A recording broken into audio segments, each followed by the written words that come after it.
que ganhamos quando resistimos às tentações?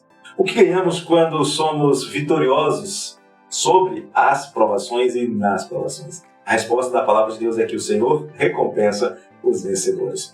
No verso 18 do capítulo 1, Tiago diz: pois segundo o seu querer, ele nos gerou pela palavra da verdade, para que fôssemos como que primícias das suas criaturas. Na prática, a tentação é um conflito de vontades.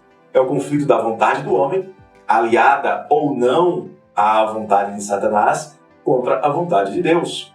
Neste embate, nesta luta de vontades, nós encontramos a vontade imutável de Deus e a vontade pecaminosa, cheia de circunstâncias do próprio homem.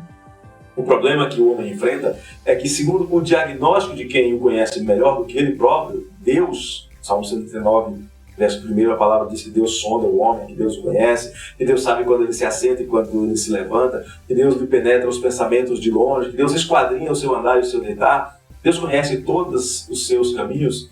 O problema é que o desígnio do coração do homem, segundo o próprio Deus que conhece bem o coração do homem, o desígnio do coração do homem é continuamente mau. O homem está o tempo inteiro inclinado à desobediência. Em Gênesis 6:5, o Senhor diz o seguinte: viu o Senhor que a maldade do homem se havia multiplicado na terra e que era continuamente mau todo o desígnio do seu coração. Se isso acontecia nos dias de Noé, será que podemos dizer que é diferente nos nossos dias? Em contraste com isso, a vontade de Deus é boa, é perfeita, é agradável.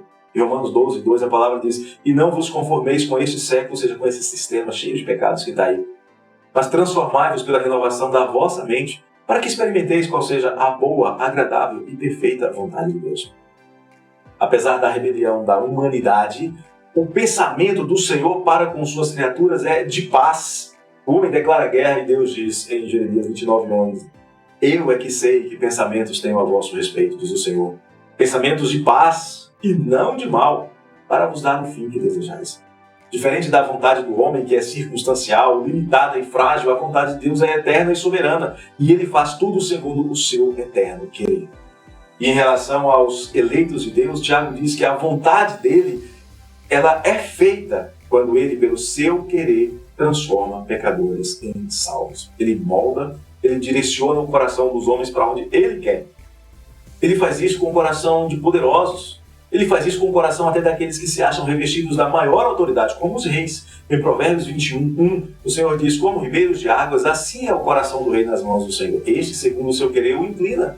Enquanto o tentador e seus aliados colocam armadilhas contra os eleitos de Deus, como fala Jeremias no capítulo 5, porque entre o meu povo se acham perversos, cada um anda espiando, como espreitam os passarinheiros, como eles dispõem armadilhas e prendem os homens.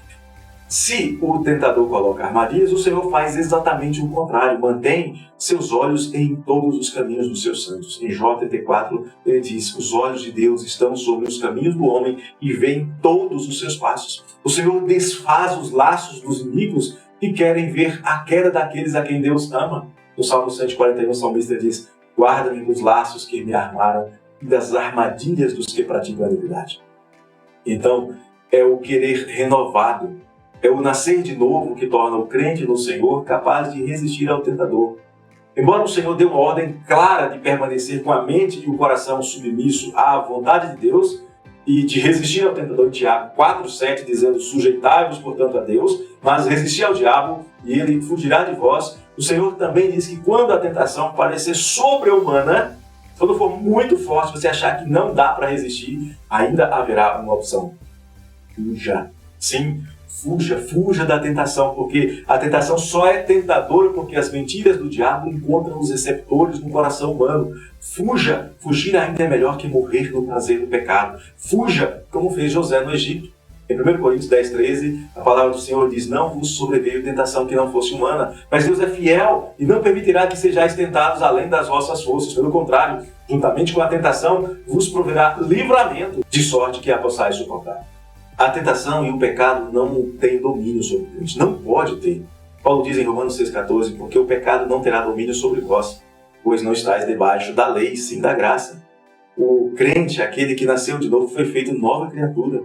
E você, crente, é nova criatura. As coisas velhas já passaram. As coisas do pecado, da obediência a Satanás já passaram. Tudo se fez novo. E então agora você pode resistir à tentação e ser, com o seu modo de viver, o que há de mais precioso para Deus. Tão precioso como o principal dos sacrifícios. Você pode ser uma amostra de que o homem que pecou e que perdeu o prazer de estar na presença de Deus pode, através da obediência perfeita, da fé na obediência perfeita de Cristo, agradar a Deus pela fé. O caído, o derrotado pelo pecado, é então em Cristo Jesus tornado mais do que vencedor. Como diz Paulo na segunda carta aos Coríntios. Se alguém está em Cristo, é nova criatura. As coisas antigas já passaram e eis que se fizeram novas. Você pode ser mais que vencedor por meio da fé em Cristo Jesus. Você pode resistir à tentação e vencer na aprovação por meio de Cristo nosso Senhor. Um abraço do coração do pastor.